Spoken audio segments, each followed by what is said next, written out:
I used to wonder if my story really mattered. Maybe you felt that too. Like your experience was too messy, too personal, or not far enough along to share. But here's what I've learned. Your story is your superpower. It's not just what you've been through, it's how you got through it. And when you know how to tell that story with purpose, you don't just inspire, you connect, you serve, and you start making the impact you were born to make. That's why I created Becoming a Storyteller and Creating Impact. It's a self-paced course to help you craft your story, speak with confidence, and start using your voice to truly make a difference. Whether you're a new coach, a speaker, or someone who just knows they were meant for more, this is your starting point. It's going to change how you see yourself and your story. Check out the link in the podcast notes and get registered today. Don't wait to make a difference. Satan did more work trying to get me to go back. I was at Burger King and there was a splash of grease or something, and it was in the shape of a mermaid. If my daughter was not there, I would have thought that I was tripping. I promise you I would have. But what kept me straight was all of the attacks. When I decided that I wasn't going to be a part of witchcraft anymore, it was all of the attacks. And it's like, bro, if you want somebody to stay, you don't scare them. That's what was happening. My son, he was playing on his video game. My oldest son, he was playing on his video game. And all of a sudden, he's like, Mom, Mom, Mom. And so I go into his room and he can't talk anymore. And I'm like, what is going on? He had a fever of 102. It was extremely high. And he was just freaking out. And I'm like, oh my God, what is going on? So I'm trying to call the police so that we can get an ambulance here because I'm scared to drive them. And the phone would not ring out.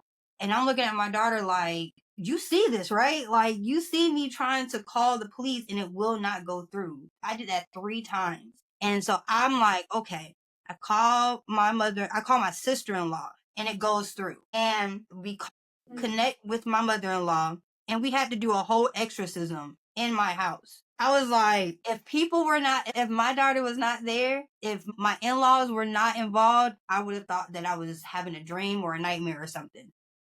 Mm-hmm. So it was situations like that, things that just kept happening, and it was affecting my kids. And it's and with the readings that I was getting, because I was still getting, readings and stuff. And they kept trying to attack my marriage. They kept telling me my husband was cheating on me, doing all these things. And I'm just like, okay, enough, enough. That's it. And I just stayed focused, So no, the attacks was really, really aggressive to the point where I couldn't ignore it. So it sounds like your family came alongside of you and supported you during this. How did they treat you in the midst of this and recognizing kind of what you had stepped into?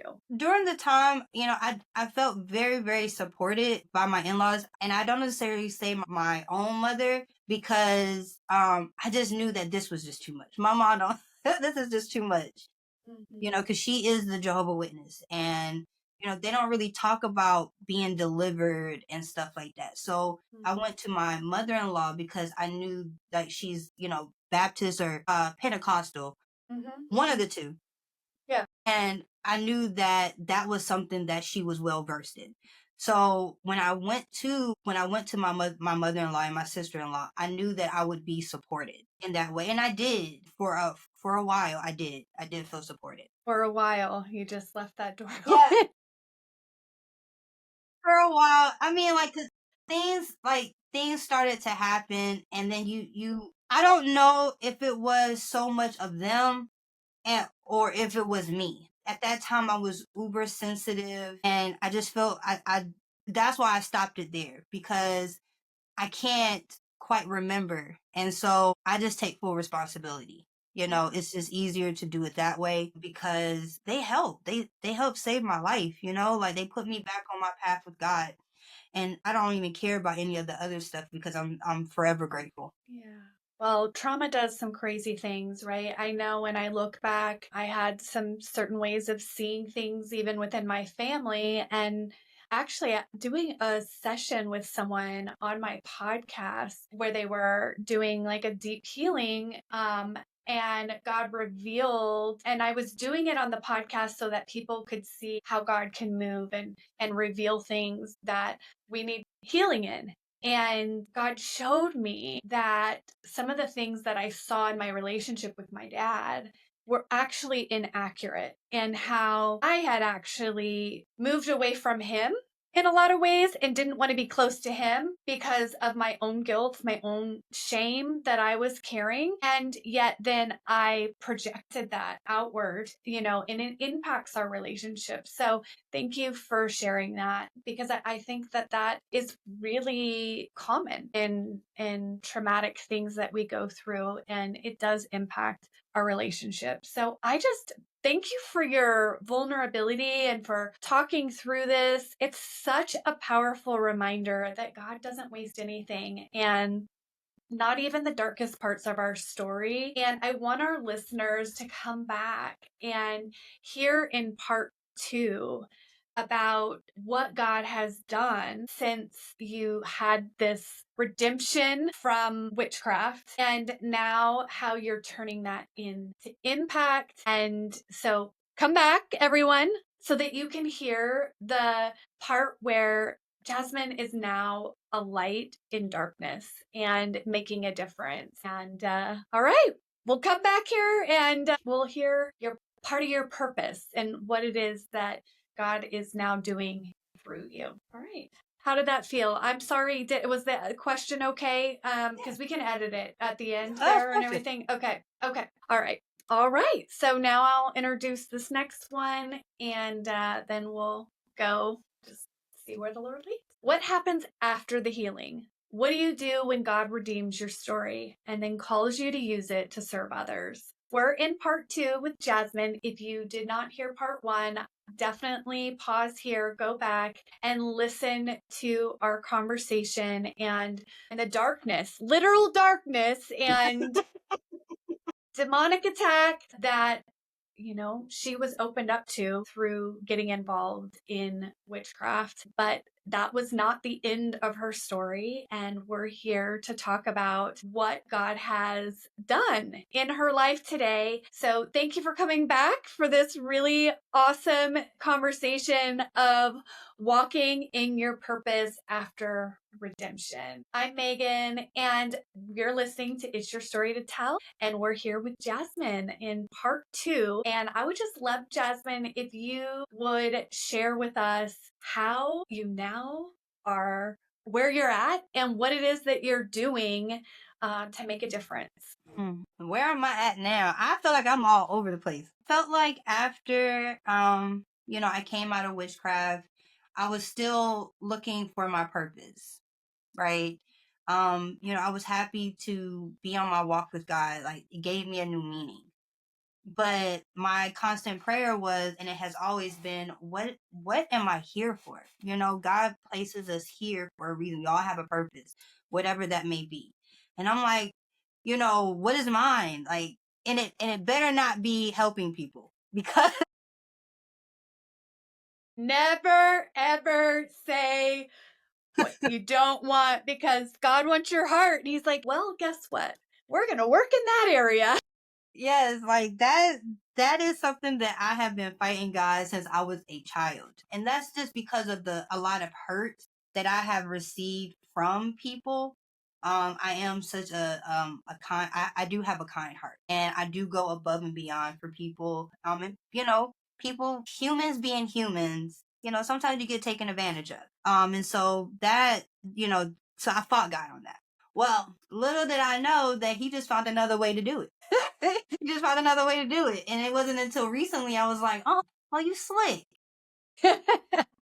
So, but yes, I've always had a dream since I was a child, to be an author. And I've had other businesses. I used to do hair bows for children, tutus. I did cake pops, but those just never like sat with me.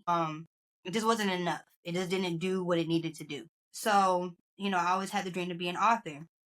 And so God, brought along my accountability partner, which is now my business partner, Crystal Jordan. And, she put me on the path of learning how to have my own publishing agency. I went backwards. So I had a publishing agency. And I'm telling her, I'm like, it's great to have a publishing agency, and I learned everything that I needed to learn. But I feel like a hypocrite for having a publishing agency and not having my own book. And so, being who I am, I work backwards. And so I took what I learned from learning how to have my own publishing agency to help people become authors. I use those same steps to create my own children's book called Jason Becomes a Hero, which is about my autistic son. And I use his autism as superpowers within the book. And that was the first time I was like, oh my God, this is so cool. Like this is really what I wanted. And God was like, yeah, but this is not it. I'm like, he fulfilled that, and so I felt fulfilled. And now I'm like, well, what's next? I mean, I did it. right. Like I don't have anything else. Like I can't think of anything else. I don't have anything else, but I didn't feel 100% fulfilled. I was happy though. And so my business partner came to me and was like, cause I had a bad experience with another magazine company. And so she was like, why don't we just do our own? It was a dream of mine to have a magazine. So why don't we do it together? And I was like, well, I don't want to just do I don't want to do any magazine. I don't want to be like a tabloid or anything like that. I want it to be empowering. I want people to feel seen and heard, because that's something that I always battled with growing up. And so we birthed Becoming Her magazine, and we featured over 300 plus women, amplifying their voices and helping them to be seen and heard. And I was like, like, hey, like I love this, God is good. But things started to get rocky, and God makes you uncomfortable in situations because he wants to push you somewhere else. It got to a point where it was so uncomfortable, and I'm like, okay, like if the magazine, like, because the magazine is still going, it's still going to this day. So I'm like, but if this is not where I'm supposed to be fully, then like what else is there? And so, I was being convicted because he wanted me to share my story of my journey into witchcraft, because the things that we go through in life is not just for us, it's for other people. And so I fought, because like I do not like to do public speaking, or at least I didn't. And I had a stutter issue growing up, so I'm like, I don't really want to talk. Do I really have to? And you know how like you could just like feel like him not being too happy with our decision on not doing something that he wants, conviction. And so I'm like, oh my God, telling my husband, like, I really think God wants me to talk about what I went through.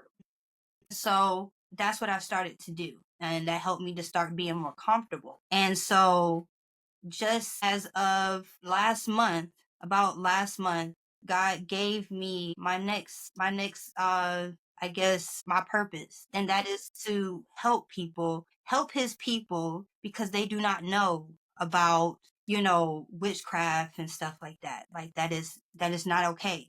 And so I that's where the Fearless Flock came from. That is going to be my faith-based social club, where I'm going to bring men and women together to learn more about God and to come together and just, be children of God.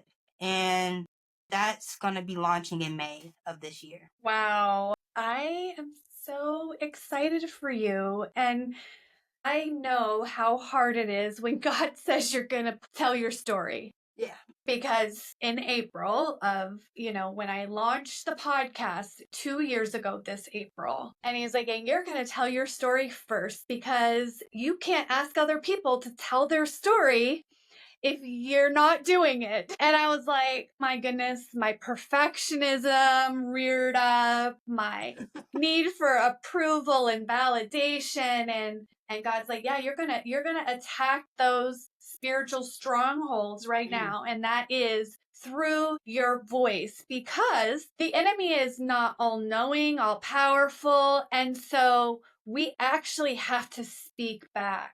to the enemy, and we need to bring it out into the light.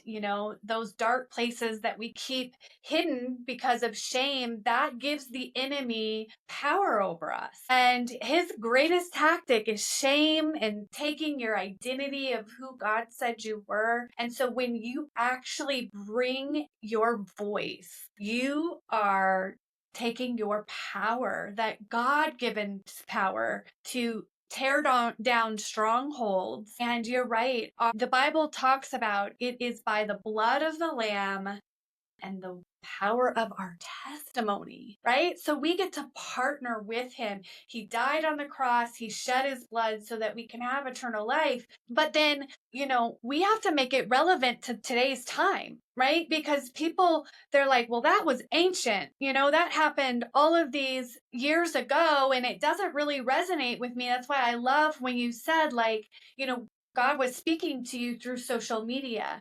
The company that does my podcast editing is called Jesus on Every Screen, because they want to be there on people's screens when they're struggling with something. Because I didn't want to be on social media. I didn't want to be sharing all this stuff on social media. And God was like, well, that's exactly where you need to be, because that's where the people are. Yeah. Right. And so I am just so excited for how God has given you this new assignment. And there is such wisdom in what you said about how God moves us. I have a hard time sometimes moving out of one thing, because when I go in, I am like all in, which is amazing and a gift. But at the same time, it makes it really hard when God starts shifting sometimes. And he's definitely, we were talking about like not getting connected and all of these things. Like, I was getting some really hard things in like November to the beginning of this year. And finally God was like, are you done yet? Are you ready? Like, Right. it's hard, right? And I said, my yoke is easy, my burden is light. And you're just sitting there under the weight of all of this, and you're not moving. Yeah. When I have been wanting you to move into a new place. And I'm like, Yeah. like this revelation of like, okay, it's okay to move into these new seasons. And I find it hard because people are like, why are you changing so much? Why are you doing this new thing and starting this new thing? And I'm like, well, I don't know. You're going to have to talk to God, because he's the one moving me in and out of this, especially when you have people and family who have had jobs for like ever and ever, and they never make a change. And they're like thinking something's wrong with you because you are changing so much. And I'm like, no, okay, God, I'm going to do this with you. And so how can people get connected with you? I will link everything in the show notes, but how, if they wanted to get involved in this community, and then where do they find this amazing magazine? So you can follow me at Jazzy and underscore Hawks. That's JAZZY underscore HAWKS. And my faith-based social club, you can find that at the Fearless Flock. That's the Fearless Flock. And the magazine, if you want to be featured, we feature women, but we also spotlight men. Because without men, we gotta have our men too. Absolutely. And you could follow us and also contact us to be featured at Becoming Her Mag. Yeah, that's where you can find me. Oh, and my books. Oh my gosh. Yes. My husband would get me. But you can go to Hawkins Divine Print to find my children's book. And if you are looking to be a published author, you can find me at Golden Step Publishing. Wow. Amazing. You have so many things that God has allowed you to accomplish in your life, and such a blessing of all the knowledge that you have in order to really help people get their voice out. And now with this new group of just really strengthening people in their bravery, it sounds like, because it's hard out there when you start being obedient. The enemy is like, we don't like that. Nope. Now hold up. Up your brake. And so it's so important to be connected with people who can encourage you, pray over you, and intercede because of the work that you're doing, and come alongside you in battle. And so that sounds like an amazing group to get connected with. Thank you so much for sharing your story. I'm going to let you close us out with, like, if there is somebody who is really struggling in darkness, what would be your first step for them to say, choose a different path? That's going through a dark path. And what's the first thing that they should do? What's the first thing that they might try in order to kind of change the direction of their life? I would say what worked for me, and for my experience, is just open dialogue with God. Just ask, talk to him. That's it. That's all he needs is a crack. That's it. And once you give him that, he takes it from there. But you just gotta give him a chance. I feel like that is our biggest thing, is that we are wired to, because he's not something that we can hold on to or we see every single day. And so we feel like, oh, well, he's not listening, because that's what I felt. I felt like he was not listening to me. I had all of these, these requests and everything, or problems that was going on in my life, and I felt like I wasn't being answered. But it wasn't until I actually was like, well, hello, like, is this, like, this can't be life. Like, I need help. Show me. And he opened up the floodgates.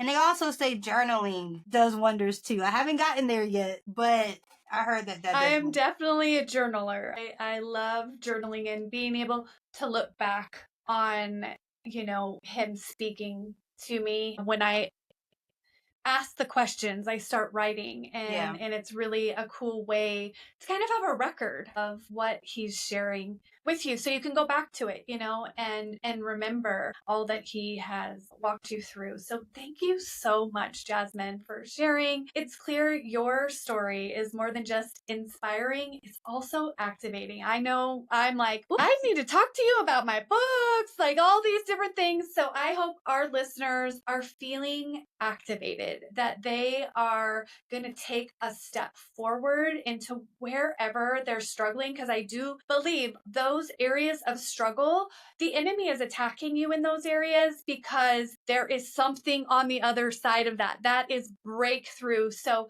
I'm just thankful that you did not break, but you turned what could have meant for your harm to your good for the Lord and what he's called you into. And just amazing to see the amount of purpose and healing. And I really believe that you're leaving a legacy with all of this work that you are doing. So I am excited to stay in touch with you and see how God uses this next stage of your life. To our listeners, don't just let this be something you hear and forget. Would you just take a minute and reflect on your story and just ask God, like Jasmine said, what is it that he wants to do in this moment?